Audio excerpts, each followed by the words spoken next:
Hi friends, welcome back to Ivy's birth story. ഇന്ന് date August 1st, 2025. എപ്പോഴത്തെയും പോലെ ഡോക്ടറെ കാണിക്കാൻ വേണ്ടി പോവാണ്.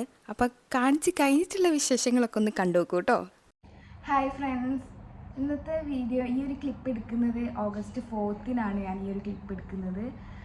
കാരണം ഞാൻ August 1st ഇപ്പോൾ ഹോസ്പിറ്റലിൽ അഡ്മിറ്റ് ആയത്. പക്ഷേ 4th ആയപ്പോഴാണ് എനിക്ക് ഇങ്ങനെ ഒന്ന് സംസാരിക്കാനൊക്കെ ആയിട്ട് ഒരു ഓക്കെ ആയത്. ഇപ്പോഴാണ് അഡ്മിറ്റ് ആവുമെന്ന് ഷുവറായിട്ട് വന്നതല്ലായിരുന്നു. പക്ഷേ ഇവിടെ എത്തി ഒക്കെ ആയപ്പോഴാണ് അഡ്മിറ്റ് ആക്കാമെന്നുള്ള ഒരു ഇതൊക്കെ വന്നത്. എൻ്റെ ബേബീൻ്റെ സൗണ്ട് ബാക്കിൽ കേക്ക് ഉണ്ടാവും. അപ്പോൾ എല്ലാവർക്കും മനസ്സിലായിരുന്നു, ഞാൻ പറയാതെ തന്നെ. ഇപ്പോൾ August 4th എൻ്റെ ഡെലിവറി ഒക്കെ കഴിഞ്ഞു. ഇപ്പോൾ ഞാനും ബേബിയൊക്കെ ഓക്കെ ആയി നിൽക്കുന്ന ഒരു ടൈമാണ്. ഈ ഒരു ടൈമിൽ എനിക്ക് എൻ്റെ ഈ ഒരു ഡെലിവറി ജേർണി നിങ്ങളായിട്ട് ഷെയർ ചെയ്യാനുള്ള ഒരു ഹെൽത്ത് ഇതൊക്കെ പറയാനും ഒക്കെ ഒന്ന് ഓക്കെ ആയി നിൽക്കുന്നത്. August 1 വന്നപ്പോൾ സമയത്ത് അഡ്മിറ്റ് ആവുമെന്ന് ഷുവറല്ലായിരുന്നു. പക്ഷെ എന്നിട്ട് ഞങ്ങൾക്ക് ഹോസ്പിറ്റലിലേക്ക് വേണ്ട അത്യാവശ്യ സാധനങ്ങളൊക്കെ ആയിട്ട് പാക്ക് ചെയ്തിട്ടായിരുന്നു വന്നിട്ടുണ്ടായിരുന്നത്. അപ്പോൾ ജസ്റ്റ് August 1 എനിക്ക് ഡോക്ടറെ കാണിക്കേണ്ട ഒരു ഡേറ്റ് ആയിരുന്നു ഉണ്ടായിരുന്നത്. അപ്പോൾ ഈ ഡേറ്റ് അടുപ്പിച്ചായതുകൊണ്ട് തന്നെ എനിക്ക് ഡ്യൂ ഡേറ്റ് വരുന്നത് August 18 പക്ഷേ അതിന് 10 ദിവസം മുമ്പായിട്ട് തന്നെ നമുക്ക് ഡെലിവറിക്ക് ചാൻസ് ഉണ്ട് എന്നുള്ളത് ഓൾറെഡി ഡോക്ടർ പറഞ്ഞിട്ടുണ്ടായിരുന്നു. അപ്പം ഞങ്ങളൊരു ഡ്യൂ ഡേറ്റ് ഒരു 8 എന്തായാലും ഒന്ന് പ്രതീക്ഷിച്ചിട്ടുണ്ടായിരുന്നു. പക്ഷെ ഒന്നും ഞങ്ങൾ പ്രതീക്ഷിച്ചില്ല. പക്ഷെ 1 ഞങ്ങൾ ഹോസ്പിറ്റൽ ഡോക്ടറായിട്ട് ചെക്കപ്പിന് ജസ്റ്റ് ഡോക്ടറെ കാണാനായിട്ട് പോയതായിരുന്നു. അപ്പോൾ ഡോക്ടർ എങ്ങനെയാണ് മൂവ്മെൻറ്റ്സ് ഒക്കെ ഇല്ലേ അങ്ങനെയൊക്കെ ഓരോ കാര്യങ്ങളൊക്കെ ചോദിച്ചപ്പോൾ എനിക്ക് അതിൻ്റെ കുറച്ചൊരു 1-2 വീക്സ് ആയിട്ട് ബേബീൻ്റെ മൂവ്മെൻറ്റ്സ് കുറച്ച് കുറവായിട്ട് എനിക്ക് തോന്നാറുണ്ടായിരുന്നു. അതുകൊണ്ട് ആ കാര്യങ്ങളൊക്കെ പറഞ്ഞപ്പോൾ ഡോക്ടറിന് ഒന്ന് സ്കാനിങ് ചെയ്ത് നോക്കാമെന്നൊക്കെ പറഞ്ഞു. പക്ഷേ 9th month സ്കാനിങ് ഓൾറെഡി കഴിഞ്ഞതായിരുന്നു അതിന് മുമ്പ്. പക്ഷെ ഞാൻ ഈ ഒരു മൂവ്മെൻറ്റിൻ്റെ ഒരു പ്രശ്നം പറഞ്ഞതുകൊണ്ട് ഒന്നുകൂടി ചെയ്ത് നോക്കാമെന്ന് പറഞ്ഞിട്ട് അങ്ങനെ ചെയ്ത് നോക്കി. പക്ഷേ അതിൽ വലിയ കുഴപ്പമൊന്നും ബേബീൻ്റെ പറയുകയൊന്നും ചെയ്തിട്ടില്ല. എൻ്റെ അടുത്ത് അങ്ങനെ കാര്യമായിട്ട് വലിയ കുഴപ്പം അങ്ങനെയായിട്ടൊന്നും പറഞ്ഞിട്ടില്ല. പക്ഷെ എന്നാലും നമുക്കൊന്ന് നോക്കാം, ലേബറിൻ്റെ ഇത് നോക്കാമെന്ന് പറഞ്ഞതായിരുന്നു. നിങ്ങൾ ഓക്കെ അല്ലേ എന്നുള്ളതൊക്കെ ചോദിച്ചിട്ട് നമ്മളോട് തന്നെ ചോദിച്ചതായിരുന്നു. ഇപ്പോൾ സ്കാനിങ് കഴിഞ്ഞപ്പോൾ ഞാൻ മൂവ്മെൻറ്റിൻ്റെ കുറവ് കാണിക്കുന്നുണ്ട്. അപ്പോൾ എനിക്ക് തന്നെ തോന്നാറുണ്ട് മൂവ്മെൻറ്റ് ഫുഡ് കഴിക്കുന്ന ടൈമിലൊക്കെ മൂവ്മെൻറ്റ്സ് ഉണ്ട്. പക്ഷെ അല്ലാത്ത സമയത്ത് ഒരു മൂവ്മെൻറ്റ് കുറവുള്ള പോലെ അതിന് 1-2 ആഴ്ചയായിട്ട് തോന്നുന്നതുകൊണ്ടും പിന്നെ അതിൻ്റെ ഡേറ്റ് അടുപ്പിക്കാനായല്ലോ. അപ്പോൾ ഡേറ്റ് അടുപ്പിച്ചതായതുകൊണ്ട് തന്നെ നമുക്ക് ഇനിയും അധികം വെയിറ്റ് ചെയ്ത് നിൽക്കേണ്ട, മൂവ്മെൻറ്റ് ഓൾറെഡി കുറവായിട്ട് എനിക്ക് ഫീൽ ചെയ്യുന്നുണ്ട് എന്നുള്ള കാര്യവും കൂടി ആയതുകൊണ്ട് നമുക്ക് നോക്കാമെന്നുള്ളത് ഡോക്ടർ പറയുകയും ചെയ്തിരുന്നു. അപ്പോൾ അഡ്മിറ്റ് ആക്കുന്നതിന് മുമ്പായിട്ട് തന്നെ ഇവിടെ നിന്ന് എല്ലാവരും അമ്മയൊക്കെ ആയിട്ട് എൻ്റെ ഏട്ടനെ വിളിക്കുകയൊക്കെ ചെയ്തിട്ടുണ്ടായിരുന്നു. പെട്ടെന്നല്ലേ അഡ്മിറ്റ് ആക്കുന്നത് പറയുന്നത്. അതുകൊണ്ട് തന്നെ ഏട്ടൻ അവിടെ നിന്ന് വരാൻ വേണ്ടിയിട്ട് ഏട്ടനെ അറിയിക്കുകയൊക്കെ ചെയ്തിട്ടുണ്ടായിരുന്നു. അതേപോലെ അവിടെ നിന്ന് അമ്മേനെ എല്ലാവരും അറിയിക്കുകയൊക്കെ ചെയ്തപ്പോഴേക്കും അങ്ങനെ ഇന്ന് ആദ്യം തന്നെ ലേബർ റൂമിൽ കയറ്റി കഴിഞ്ഞ് എനിക്ക് നമ്മൾ വയറ് ക്ലീൻ ചെയ്യുക ഒക്കെ ചെയ്ത് കഴിഞ്ഞ് പെയിനുള്ള ടാബ്ലറ്റും തന്നു. അത് കഴിഞ്ഞ് കുറച്ച് നേരം എന്നോട് നടക്കാനൊക്കെ പറഞ്ഞു. പെയിന് വരാൻ വേണ്ടിയിട്ട് കുറേ നേരം നടക്കാനൊക്കെ പറയുകയൊക്കെ ചെയ്തു. എൻ്റെ ഒരു കേസിൽ പറഞ്ഞിട്ടുണ്ടെങ്കിൽ എനിക്കധികം പെയിന് വന്നിട്ടില്ലായിരുന്നു. എനിക്കെന്താ ജസ്റ്റ് ആ ഒരു ഡേയിൽ 1 ഇതിപ്പോൾ അഡ്മിറ്റ് ചെയ്യുന്നത് 1 ആയിരുന്നു. അപ്പോൾ ആ 1 പെയിന് വരാനുള്ള ടാബ്ലറ്റ് കുടിച്ചിട്ടും എനിക്ക് അന്ന് അത്ര പെയിനൊന്നും വന്നിട്ടില്ല. പറയുമ്പോൾ ഞങ്ങൾ മോർണിംഗ് ആയിരുന്നു അഡ്മിറ്റ്. ഒരു ഉച്ച ടൈമിനാണ് ഇന്ന് അഡ്മിറ്റ് ആക്കിയത്. ഞങ്ങൾ സ്കാനിങ്ങും ഇതൊക്കെ കഴിഞ്ഞ് 1 ഉച്ചയ്ക്കാണ് ഇന്ന് അഡ്മിറ്റ് ആക്കിയത്. അതിനുശേഷമാണ് ഒരു 2 മണിയൊക്കെ ആയപ്പോഴാണ് പെയിനിലുള്ള ടാബ്ലറ്റൊക്കെ തരികയൊക്കെ ചെയ്ത്. എന്നിട്ടും കുറച്ചൊരു 4-5 മണിയൊക്കെ ആയ ശേഷം എനിക്കധികം പെയിനൊന്നും വരുന്നില്ല. ആ ഒരു ടൈമിൽ ഡയറ്റൊക്കെ ആവാനായപ്പോഴാണ് ജസ്റ്റ് നമുക്ക് പീരീഡ്സിനൊക്കെ പെയിൻ വരുന്ന പോലെ ചെറിയതായിട്ടൊരു പെയിനൊക്കെ വരാൻ തുടങ്ങിയത്. പക്ഷെ ആ പെയിനുള്ള ടൈമിലും ജസ്റ്റ് എന്നോട് നടക്കാനൊക്കെ പറയുകയൊക്കെ ചെയ്തിട്ടുണ്ടായിരുന്നു. അത്ര സിവിയറായിട്ട് പെയിനൊന്നും വന്നിട്ടില്ല. അതുകൊണ്ട് തന്നെ നടക്കുന്ന സമയത്ത് പാരൻസ് ആരെങ്കിലും അമ്മ ആരെങ്കിലും ഒന്ന് കൂടെ നിന്നിട്ട് നടക്കാൻ വേണ്ടിയിട്ട് പറഞ്ഞിരുന്നു. ബട്ട് എന്താ ചെയ്യുക, എനിക്ക് ഒട്ടും പെയിന് വരുന്നതേ ഇല്ല. ജസ്റ്റ് ആ ഒരു ചെറുതായിട്ടൊരു നമുക്ക് പീരീഡ്സിൻ്റെ ഫസ്റ്റ് ഡേ വരുന്നൊരു പെയിൻ ഉണ്ടാവില്ലേ, അങ്ങനെ ഒരു പെയിന് മാത്രമേ എനിക്ക് വരുന്നുണ്ടായിരുന്നുള്ളൂ. അങ്ങനെ നൈറ്റ് 10 മണി 10:30 ആയിട്ട് വരെ എനിക്ക് അങ്ങനെ പെയിനൊന്നും പ്രത്യേകിച്ച് ഓവറായിട്ടൊന്നും വരുമൊന്നും ചെയ്തിട്ടില്ലായിരുന്നു. അങ്ങനെ ഡോക്ടറെ നോക്കാം, നമുക്ക് നെക്സ്റ്റ് ഡേ മോർണിംഗ് പുലർച്ചയ്ക്ക് ആകുമ്പോൾ നോക്കാമെന്ന് പറഞ്ഞിട്ട് അങ്ങനെ ഒരു 4:45 ആകുമ്പോൾ ഒന്നുകൂടി ലേബർ റൂമിലേക്ക് വരാമെന്ന് പറഞ്ഞു. അപ്പോൾ അപ്പോഴേക്കും ഞങ്ങൾ റൂമിലേക്ക് ഷിഫ്റ്റ് ചെയ്തിട്ടുണ്ടായിരുന്നു. ഞങ്ങൾ റൂം എടുത്തിട്ട് ഹോസ്പിറ്റലിൽ തന്നെ നിന്നിട്ടുണ്ടായിരുന്നു. അങ്ങനെ 4:30 ആയപ്പോൾ വീണ്ടും എനിക്ക് ലേബർ പെയിൻ വരാൻ വേണ്ടിയിട്ടുള്ള ടാബ്ലറ്റ് തരികയൊക്കെ ചെയ്തു. പക്ഷേ ടാബ്ലറ്റ് തന്നിട്ടും എന്താ പറയുക, തലേന്ന് 1 അത്ര പോലും പെയിൻ എനിക്ക് 2 ഇല്ലായിരുന്നു. നമ്മൾ ആ പീരീഡ്സിൻ്റെ പെയിൻ പോലും എനിക്കപ്പോൾ ഒട്ടും ഫീൽ ചെയ്യുന്നില്ലേന്ന്. പക്ഷേ കോൺട്രാക്ഷൻ ഉണ്ടോ എന്നുള്ള അവർ ചെക്ക് ചെയ്യുന്ന ടൈമിൽ എനിക്ക് കോൺട്രാക്ഷൻ നടക്കുന്നുണ്ട്, പക്ഷെ എനിക്കത് ഫീൽ ചെയ്യുന്നുമില്ല. അങ്ങനത്തെ ഒരു ഇതായിരുന്നു. ജസ്റ്റ് ഒരു നമ്മളെ വയറൊന്നും ഇങ്ങനെ ടൈറ്റ് ആവാ ലൂസാവാ ആ ഒരു ഇതേ ഉള്ളൂ. പക്ഷെ പെയിനായിട്ട് ഒട്ടും വരുന്നില്ലായിരുന്നു. അവർ ഒരുപാട് നേരം കുറേ വെയിറ്റ് ചെയ്തു ഡോക്ടർമാർ പെയിന് വരാൻ വേണ്ടിയിട്ടും ഒക്കെ ആയിട്ട്, പക്ഷെ ഒട്ടും പെയിന് വരുന്നില്ല. അങ്ങനെ നമ്മൾ ഡോക്ടർ ചെക്കൊക്കെ ചെയ്ത സമയത്ത് ബേബീൻ്റെ പൊസിഷൻ അത്ര കറക്റ്റ് അല്ല എന്നുള്ളതൊക്കെ വന്നു. അപ്പോൾ പൊസിഷൻ റെഡിയാക്കാൻ വേണ്ടിയിട്ടുള്ള ഓരോന്നൊക്കെ ഡോക്ടർ ചെയ്യുകയൊക്കെ ചെയ്തു. അത് കഴിഞ്ഞിട്ടും ഡോക്ടർ മാക്സിമം എൻ്റെ ഡെലിവറി നോർമലാക്കാൻ വേണ്ടിയിട്ട് വാട്ടർ ബ്രേക്ക് ഒക്കെ ചെയ്തിട്ടുണ്ടായിരുന്നു. പക്ഷേ എന്നിട്ടും എന്താ പറയുക, എൻ്റെ ബേബീൻ്റെ ഹെഡ് താഴേക്ക് മൂവ് ചെയ്ത് വരുന്നില്ലായിരുന്നു. അങ്ങനത്തെ ഒരു ഇഷ്യൂ കൂടി ലാസ്റ്റ് ടൈം അപ്പോഴേക്കും നമുക്ക് ഉച്ചയൊക്കെ കഴിഞ്ഞ് 3 മണി 4 മണിയൊക്കെ ആയി. അത്രയും ടൈം എടുത്തിട്ടുണ്ടായിരുന്നു ഈ ഒരു എന്നെ അത്രയും വെയിറ്റ് ചെയ്യിപ്പിച്ചു. Because doctor maximum normal delivery ആക്കാൻ വേണ്ടിയിട്ട് അത്രയും കാത്തു നിന്ന്. പക്ഷെ എനിക്ക് പെയിന് വരുന്നേ ഇല്ല. ടാബ്ലറ്റ് 2 പ്രാവശ്യം തന്നിട്ടും ഒന്നും പെയിന് വരുന്നില്ല. അങ്ങനെ ആയപ്പോൾ ഇനിയും നമ്മൾ വാട്ടർ ബ്രേക്ക് കൂടി ചെയ്തിട്ടും ബേബീൻ്റെ ഹെഡ് മൂവ് ചെയ്യുന്നില്ല എന്ന് കണ്ടപ്പോൾ പിന്നെ ഇനി ഡോക്ടർക്ക് വേറൊരു ഓപ്ഷൻ പറയാനില്ല. സി സെക്ഷൻ അല്ലാതെ ഇനിയിപ്പോൾ വേറെ ഒന്നും ചെയ്യാനില്ല. അപ്പം അങ്ങനെ ആയപ്പം നമ്മൾ ഓക്കെ പറഞ്ഞു, സി സെക്ഷന് ചെയ്യാന്നുള്ളത് ഓക്കെ പറഞ്ഞു. അത് ഓക്കെ ഒക്കെ പറഞ്ഞപ്പോൾ തന്നെ 2-ാം തീയതി ഉച്ച ഒരു 12:30 ആയപ്പോൾ തന്നെ ഏട്ടൻ വന്നു ദുബായിൽ നിന്ന്. അപ്പോഴത്തേക്കും ഏട്ടനോട് തലേന്ന് തന്നെ പറഞ്ഞിട്ടുണ്ടായിരുന്നല്ലോ ഇങ്ങനെ അഡ്മിറ്റ് ആക്കി എന്നൊക്കെ ഉള്ളത്. അതുകൊണ്ട് ആ ഒരു ടൈം ആയപ്പോൾ തന്നെ ഏട്ടൻ ഇവിടെ എത്തിയിട്ടുണ്ടായിരുന്നു. അങ്ങനെ ഏട്ടനെ റൂമിൽ കാണാനൊക്കെ വന്നിട്ടുണ്ടായിരുന്നു. അപ്പോൾ എൻ്റെ അടുത്തും ഡോക്ടർ പറഞ്ഞു സി സെക്ഷനൊക്കെ നമുക്ക് ചെയ്യേണ്ടി വരും. മാക്സിമം നമ്മൾ ഇത്രയും ട്രൈ ചെയ്തല്ലോ നോർമൽ ആവാൻ വേണ്ടിയിട്ട്. അത് കഴിഞ്ഞ് സി സെക്ഷൻ എന്നെ ഒരു 5 മണി 5:30 ആ ഒരു ടൈമിനൊക്കെയാണ് എന്നെ ഓപ്പറേഷൻ തിയേറ്ററിലേക്ക് കൊണ്ടുപോയത്. ടെൻഷൻ ഉണ്ടായിരുന്നു ആ ടൈമിൽ വെച്ചിട്ടുണ്ടെങ്കിൽ. ഭയങ്കര സങ്കടമായി. എന്താ നോർമൽ പ്രതീക്ഷിച്ച് നിന്ന് പെട്ടെന്ന് സി സെക്ഷൻ ആവും എങ്ങനെ പേടിയായിരുന്നു. അപ്പോൾ ഈ സി സെക്ഷനിലേക്ക് കൊണ്ടുപോകുമ്പോൾ തന്നെ പാരൻസിനൊക്കെ കാണിച്ചു തന്നിട്ടാണ് പോകുന്നത്. അപ്പോൾ ഭയങ്കരമായിട്ട് ഞാൻ അച്ഛനെയും എല്ലാവരും ഇങ്ങനെ കണ്ടു. അമ്മി ഏട്ടൻ്റെ അമ്മ എൻ്റെ അമ്മ എല്ലാവരും ഇങ്ങനെ നിൽക്കണ കണ്ടു. പിന്നെ ഫുള്ള് ക്ലോത്ത്സൊക്കെ ഇട്ടെടുത്ത് പോണതൊക്കെ കണ്ടു. എല്ലാവരും കണ്ടപ്പോൾ ഭയങ്കരമായിട്ട് സങ്കടമായി. കരഞ്ഞുകൊണ്ടാണ് ഞാൻ പോയത് തന്നെ. അച്ഛനും ഏട്ടനെ ലിഫ്റ്റൊക്കെ കൊണ്ടുപോകുമ്പോൾ അച്ഛനും ഏട്ടൻ ചെയ്യുന്നുണ്ടായിരുന്നു. അപ്പോൾ അവരെ മുന്നിൽ തന്നെ എനിക്ക് ഭയങ്കരമായിട്ട് ടെൻഷനായിട്ടുണ്ടായിരുന്നു. പക്ഷേ അവിടെ നേഴ്സുമാർ ഇവിടുത്തെ ഒരു മെയിൻ പറയേണ്ട ഒരു കാര്യം എന്ന് വെച്ചിട്ടുണ്ടെങ്കിൽ നേഴ്സുമാരൊക്കെ അത്രയും നല്ലൊരു ഫ്രണ്ട്ലി ആയിട്ടുള്ള നേഴ്സുമാരാണ്. നമ്മളെ കംഫേർട്ടാക്കുവാൻ പേടിക്കേണ്ട നമിക അങ്ങനെയൊക്കെ പറഞ്ഞിട്ട് കുഴപ്പമൊന്നുമില്ല, വേനൊന്നും അറിയില്ല നമ്മൾ അങ്ങനെയൊക്കെ പറഞ്ഞ് ഭയങ്കര കാം ചെയ്തിട്ടുണ്ടായിരുന്നു. ഓൾറെഡി ഞാൻ ടെൻഷനാണ്. എനിക്കിത് പറയുമ്പോൾ കൂടി ഭയങ്കര ഒരു ആ ഒരു കടന്നു പോയാലും ആ ഒരു ടൈമൊക്കെ ഇപ്പോഴും ഓർമ്മ വരിക. അങ്ങനെ ലേബർ റൂമിലേക്ക് കിടക്കുന്ന സമയത്ത് എൻ്റെ സ്ട്രക്ചറിൽ ഇങ്ങനെ കിടക്കുന്ന സമയത്ത് നമ്മൾ ഒരുപാട് ദൈവത്തിൻ്റെ ഫോട്ടോസ് അവിടെ അങ്ങനെ വെച്ചിട്ടുണ്ടായിരുന്നു. അതിൽ ഞാൻ ഇങ്ങനെ കൃഷ്ണൻ്റെയും എല്ലാ ദൈവങ്ങളുടെ ഫോട്ടോസൊക്കെ വെച്ചിട്ടുണ്ട്. ഞാനിങ്ങനെ മേലേക്ക് മാത്രം നേരെ ഇങ്ങനെ നോക്കി കിടക്കുന്നതുകൊണ്ട് കൃഷ്ണനെ ഇങ്ങനെ കാണുമ്പോൾ കൃഷ്ണ എനിക്ക് എനിക്ക് പെയിൻ്റെ കാര്യം ബേബി സേഫായിട്ട് തന്നെ ആവണേ എന്നുള്ള കാര്യങ്ങളൊക്കെ ആയിരുന്നു. ഫുൾ ടൈം കൃഷ്ണ കൃഷ്ണ കൃഷ്ണ തന്നെ എൻ്റെ വായിൽ ആ ടൈമിൽ വന്നത്. അങ്ങനെ ബാക്കിൽ നമുക്ക് ഇഞ്ചക്ഷൻ ചെയ്യില്ലേ, അങ്ങനെ ഇഞ്ചക്ഷൻ ചെയ്തു. പെട്ടെന്നായിരുന്നു പ്രൊസീജിയേഴ്സൊക്കെ കഴിഞ്ഞിട്ടത്. സ്മൂത്തായിട്ട് ഇഞ്ചക്ഷൻ ചെയ്തു. അത് കഴിഞ്ഞപ്പോൾ തന്നെ സ്പീഡിൽ എനിക്ക് അപ്പം തന്നെ എനിക്ക് പെയിനൊന്നും അറിഞ്ഞില്ല, ഒരു കാര്യങ്ങളൊന്നും ഞാൻ അറിയുന്നില്ല. ഫുൾ ബോഡീൻ്റെ ഈ ഒരു താഴ്ഭാഗം മൊത്തം ഫുൾ ഒന്നും അറിയുന്നില്ലായിരുന്നു.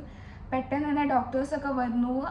പിന്നെ എനിക്ക് ആകെ അറിഞ്ഞത് ബേബീനെ നമ്മൾ എടുക്കുന്ന ടൈമിലുള്ള ഒരു ചെറിയൊരു ഇതും പിന്നെ അതുപോലെ അവരവിടുന്ന് സംസാരിക്കുന്നതൊക്കെ ഞാൻ കേൾക്കുന്നുണ്ട്, പറയണതും എല്ലാം കേൾക്കുന്നുണ്ട്.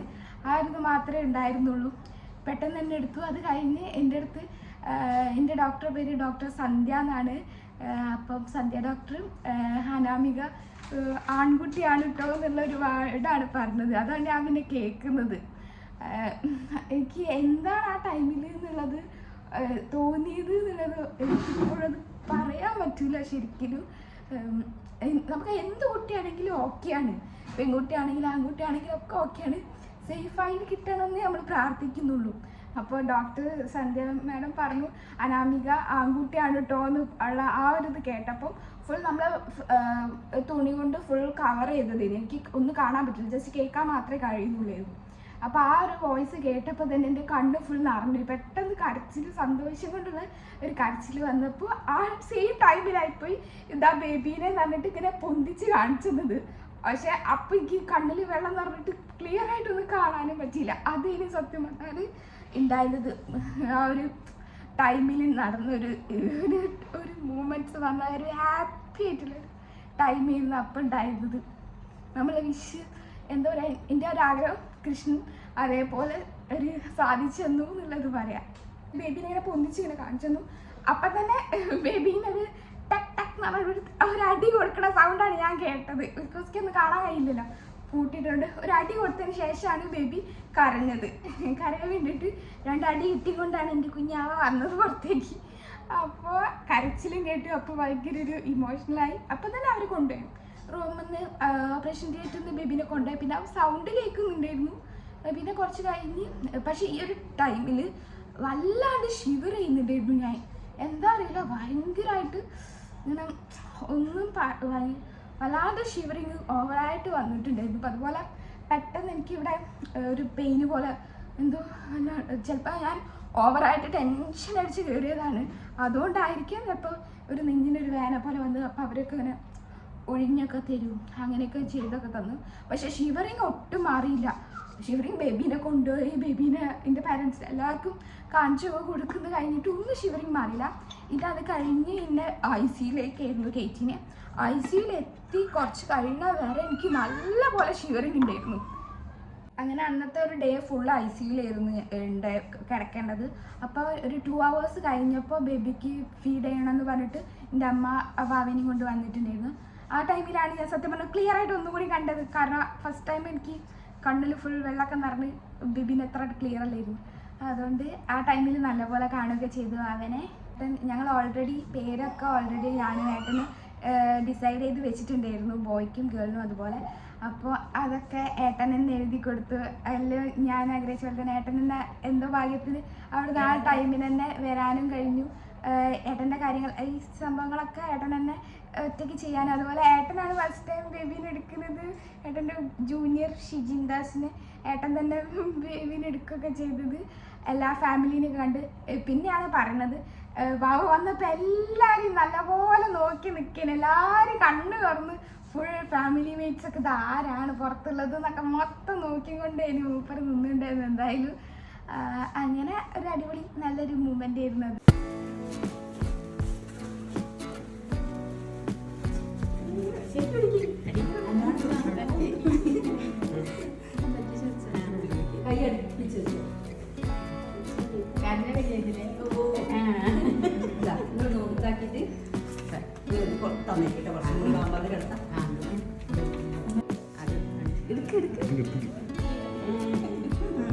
എത്ര നേരായി കാത്തിക്കണേ ഞങ്ങള്, എത്ര നേരായി കാത്തിക്കണേ.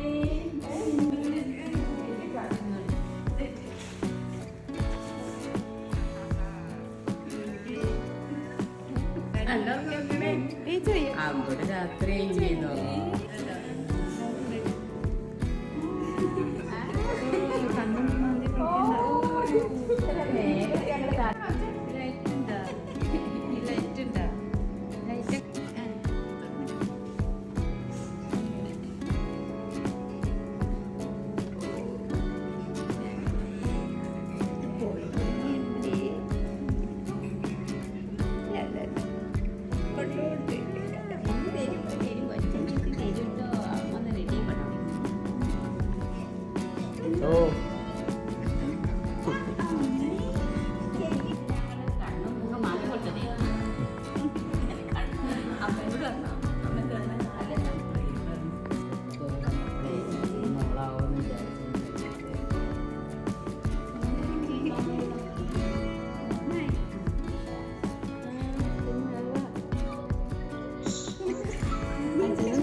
നല്ല നോക്കുന്നുണ്ട്, നല്ലോണം നോക്കുന്നുണ്ട്, എല്ലാം നോക്കണ്ട്.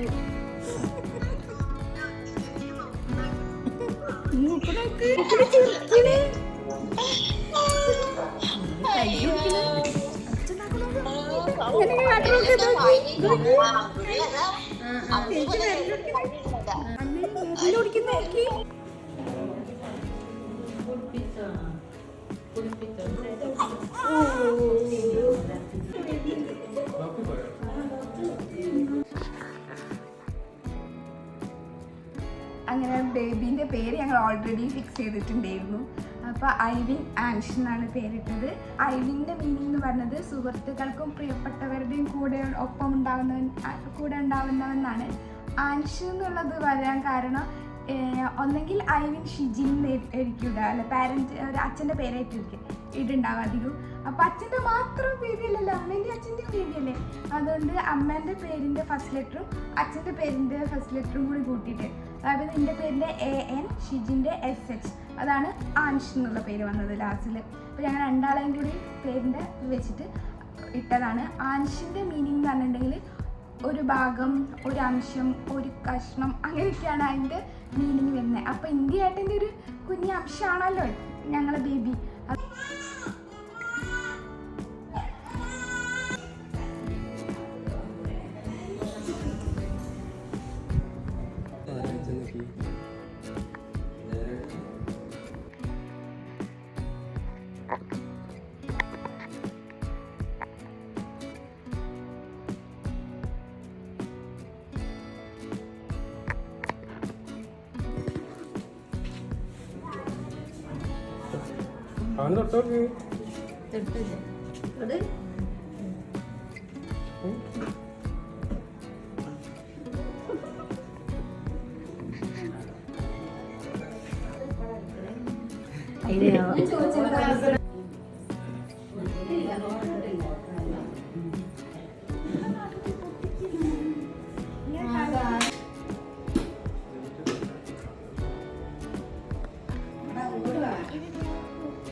ഹോസ്പിറ്റലിൽ വെച്ചിട്ട് തന്നെ ഞങ്ങളൊരു ചെറിയൊരു ഫോട്ടോഷൂട്ടൊക്കെ ഒന്ന് പ്ലാൻ ചെയ്തിട്ടുണ്ട്. ഒരു കുഞ്ഞ് കേക്കൊക്കെ വാങ്ങി സെറ്റ് ചെയ്ത് അങ്ങനെ ബെഡിലൊക്കെ കിടത്തി സുന്ദരനാക്കിയിട്ടൊരു ചെറിയൊരു ഫോട്ടോഷൂട്ടൊക്കെ ഉണ്ടായിരുന്നു.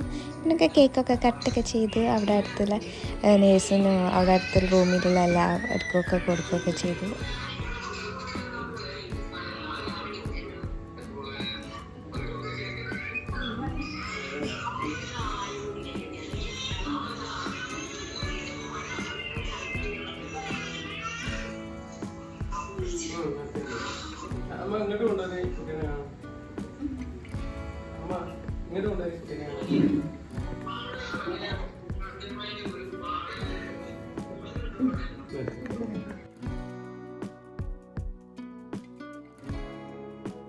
ഹായ്, ഇന്നിപ്പോൾ ഡിസ്ചാർജാണ്. ഇന്നിപ്പോൾ 6-ാം തീയതി.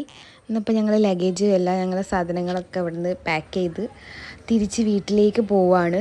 എൻ്റെ വീട്ടിലേക്കാണ് ഞങ്ങൾ ഇന്ന് പോകുന്നത്. അപ്പോൾ ഇതാ വന്നപ്പോൾ എൻ്റെ വയറിൻ്റെ ഉള്ളിലുള്ള ആൾ ഇപ്പോൾ അതിൻ്റെ കയ്യിലുണ്ട്. നിങ്ങൾ രണ്ടാളും ഇപ്പോൾ സേഫായിട്ട് ഇനിയിപ്പോൾ ഞങ്ങൾ വീട്ടിലേക്ക് പോവുകയാണ്.